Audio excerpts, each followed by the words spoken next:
What's going on, everyone? So today's video is different, but it's one that is very special to me. I was invited to help with the release of over 1,800 redfish through Mote Marine Lab back into the Tampa Bay waters, and the whole project was funded by Saltstrong. So let me give you a little backstory on the situation. Last year at some point, Saltstrong hit 30,000 insider members, and to celebrate that accomplishment, they wanted to do something that also gave back to the Tampa Bay fishery. So they teamed up with Mote Marine Lab to help fund a project to raise and release 30,000 redfish back into the Tampa Bay waters. With about a year in the making, the redfish eggs were fertilized back in January, and now 5-6 months later, they are big enough to be released out into the wild. The really cool thing about this project is they were able to be patient and allow these redfish to grow between 5 and 8 inches long. And since they were a little bit bigger, they were able to implement some pit and wire tags in these fish as well. These tags will allow Mote to get real data on survival rates based on variables associated with the different release sites, including the type of ecosystem they're releasing, like an estuary or residential canal, the salinity levels, oxygen levels, and many more factors. Then for future releases, they're able to use the findings from this project to help the survival rates of future releases. So when I got invited to join one of these release days and help out, I jumped at the opportunity. I firmly believe that fishery conservation is a severely overlooked topic in the YouTube fishing community, and it was great seeing some other guys out there joining as well, like Thani, JC Fishing, Rich from Fishaholic, and Dylan Hubbard from Hubbard's Marina. So we'll start today's video with the release day, everything that happened there, all the research and just hard work that we ended up doing. But then at the end of the video, I'm gonna tag in some redfish fishing footage that I had from a couple weeks ago, just to kind of tie this whole idea together of helping conserve and preserve the fishery that we love so much. Also, wanted to mention quickly that I am bringing back the See You Dude podcast. It seemed like a lot of you guys really enjoyed it, so thank you very much. And please leave a comment down below. Maybe some names you want me to try and get on the podcast at some point. I would really appreciate it. And if you'd like to help support the channel, you can pick up some See You Dude merch, like this t-shirt right here. I got it in the tarpon design and all the release, the redfish, snook, and trout designs. I also got some hoodies, I got some magnets, and also these brand new pink leather patch hats right here. This one is my girlfriend. She's been wearing it for honestly a couple months now, just testing it out, and she loves it. So those are now up if you want to pick those up. And that will be at seeyoudude.com under the apparel tab in the top right corner, or I'll have a direct link to the storefront down in the description below. Thank you guys for watching and listening to me talk there, but enough of that, let's get right into the video. Today we're going to target about 1,800 fish. We'll be pulling them from 2 tanks. C has all of our pit tank fish. What we're going to do is we're going to start by catching out 50 of those individuals and taking the length and ID of those individuals. Those pit tags have a specific ID that we can relate to each and every one of those individuals that are going out today, so we can see whether or not their size is going to influence their survival, their habitat use, and hopefully their contribution to the fishery. Tank D then has all the fish with coated wire tags. That's a batch tag. It's a tiny little sliver of wire that goes underneath the cheek, but when we work with local anglers, we can scan that fish, pick up that tag, and know that it came from one of our releases. This is the pit tag, if anybody wants to see that. It's a really small tag. Acoustic tags are much bigger because they have to have a battery to send out the signal to track them. This doesn't have a battery. It's that wire loop that has an electromagnetic field that charges it to cause it to send out that signal. So once they leave the antenna array area, we won't be able to track them until they come back or are caught by an angler, where we can scan them, pick up that tag, and know that that fish contributed to the fishery. But with that, let's get dirty. So I need one person who wants to handle some pretty big fish. They're pretty floppy, so you gotta have good hands. All right, you will be taking lengths for us. Okay. You gotta squeeze the big guys in here. All right. Oh, it's gonna go wet. I love it. Yeah. You're gonna pass it by with it, so she can get that number, and you give it to him better if the face is facing this way, so we can already have it right. Pass it over there. Yes. Okay, awesome. Yeah, and then So 231. 231. Yep. Just scan again. You order as printing, so whenever you have. We're at the bucket. See, dude? I feel like that's like lunch in like elementary school, right? Got it? You might be better off on this side because you got weird and whenever you get home, just let me know. So we're at 228. Yep. That's a trophy. Got him. Monster right there. Man, they're like silver. They're not very, okay, stop. There, he is bigger. 242. Yep. I got into a steady rhythm and measured 100 pit tagged redfish that were all going to be released that day. These specific fish are going to be the main data collectors for the whole project and could help save thousands of redfish in future release projects.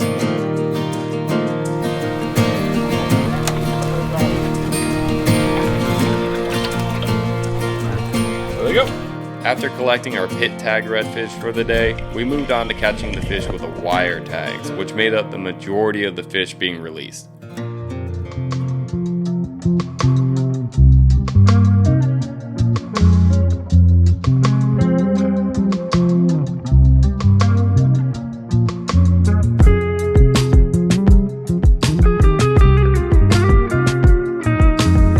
After loading up the tanks on multiple trucks with 1,800 redfish, we drove to the release site where each truck needed to be offloaded manually. The safest method for releasing these fish was to load them into buckets and gently release them into the water. So of course I jumped right in and started grabbing buckets. That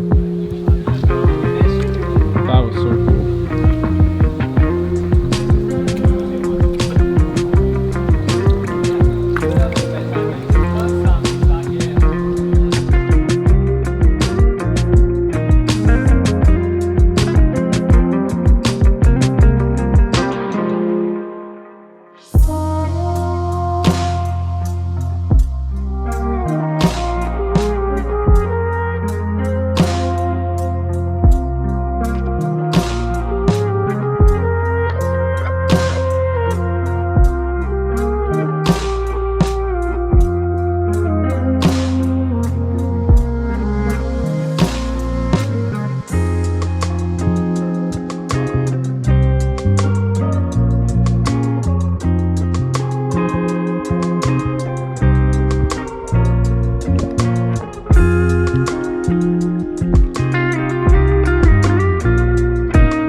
Everyone, so I was running to the first spot of the day, and on my way I found a big old school of threadfin, so I just tied on a sabiki and loading up on some, oh, lost that one, on some good sized threadfins right here. The initial plan for today was to try for tarpon and snook.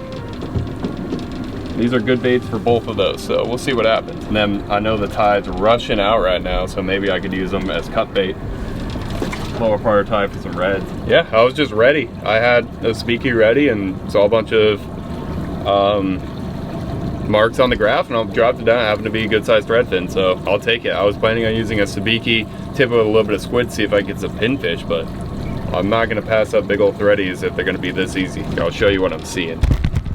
So that's all the bait that's down there. They're right off the bottom because this is just directly under the boat, but they're all over the place right now. We are gonna see if we can get some redfish on some cut bait here at the very low part of the tide. I tried for tarpon this afternoon, saw 4 of them total, didn't get any bites. And now it's very low tide. Trying to shut that off. Very low tide, and I saw some redfish get spooked when I was coming up in here, so I know there's some here. I think this already dead one. So I have a nice bite-sized section of threadfin right here. Got 25-pound fluorocarbon leader to a 2-0 circle hook, and just gonna, I don't know, find a good little spot to hook them. Right down there. Make sure that scale is off the point of your hook. Awesome. Get it up here, and got this big old flat all these redfish push off onto at the low part of the tide. So let's see if we can get one. There's a big swirl over there. Throw it out there. Put that right in there. Should set itself for now. I'm gonna rig up the other rod and we'll get 2 baits out there. You usually see me going for redfish using cut bait at high tide up in the mangroves, but at low tide it's also a very effective method when they're out here on this flat. Just kind of chilling. They're pushed out of the mangroves. They can't really be up there. There's no water. So they come out here and school up out here. And if you can get on them with some cut bait, then it could be a good day. Moved a little bit. Got in a little bit shallower. Saw a lot of mullet jumping over here. So reposition just a little bit. See if we can get some fish.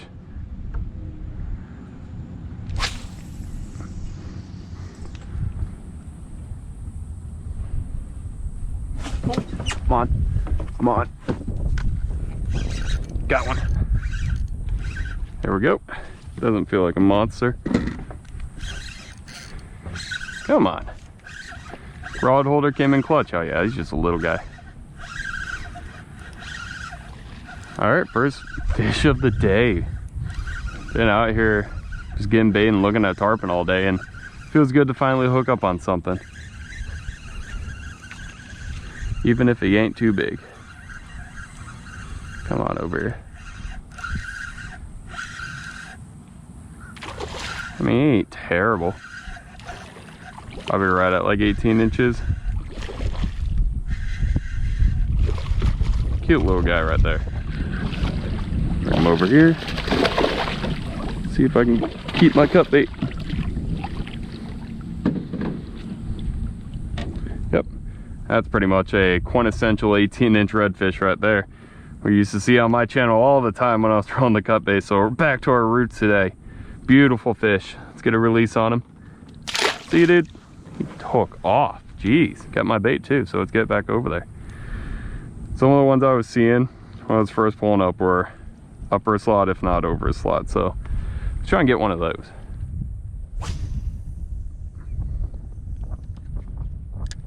Right there.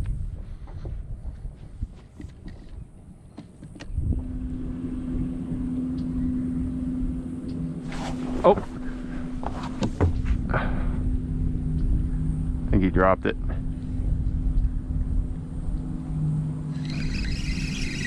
Yeah, he dropped it. All right, this one got hit again. Did it rehook itself or something? No, he just felt the hook and spit it.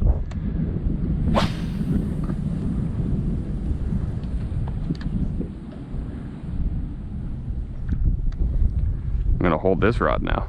Seems to be the good luck charm. We'll see if the rod holder is a good luck charm. Oh, I'm already on. No, it's a rod. It's the rod. I don't think this is a bad one. No, I don't think this is bad at all. Just gotta watch this line. Wow, this one was quick. Come on over here. Okay. He is significantly bigger than the other one. Come on over here. Cut bait at low tide. You gotta love it. Slow days like this, like I'll consider it a slow day, even though I really was only going for tarpon. Slow days when you're not catching much, and you got some extra bait, come out here, try and get some redfish on some flats using them as cut bait. Come on up here, dude. Oh yeah, that one's bigger. That's a respectable redfish right there. Probably like 24, 25 inches if I had to guess. And he ate it immediately.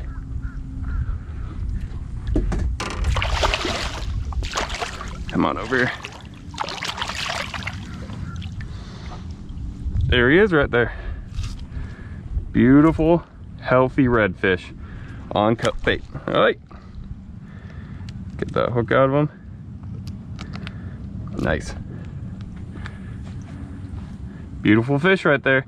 Yeah, like I said, he's probably about 24 inches if I had to guess. If we get like a really big one, I'll get the measuring tape out, but these guys are just fun. So I'll get a quick release on them and the fish are biting now. See you, dude.